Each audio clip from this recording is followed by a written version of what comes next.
So you're all here for the Bluebell Festival, and the festival. So for me, it's all about bluebells. It's all about spring, and when everything starts to come to life. So, what better way to celebrate the Bluebell Festival by bringing these up and showing you the bluebells? Have you all been up the mountain? Yeah. Right. Well, let's go. Let's enjoy ourselves. Let's get up. Today we've got the kids up for the Rewilding the Gorma. I think there's no better way to celebrate this festival than showing the kids what it's all about, and that is the beautiful bluebells. We'll go around the top of the mountain every year. So what we're going to do is we're going to take them all up and bring them up and let them see the bluebells.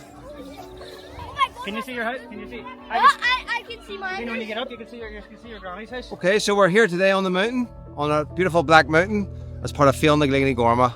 This is our annual Hills Are Alive event, and the event is exactly as the name suggests. It's about showing people that the hills are central to who we are and what we are, but it's also about bringing the life of our community up into the hills. So we hear the voices and laughs and song of children on the mountain, and that's a lot of what the Fela is about.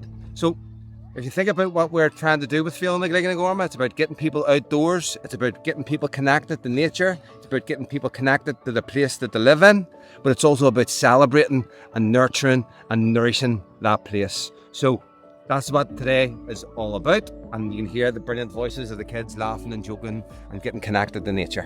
1, 2,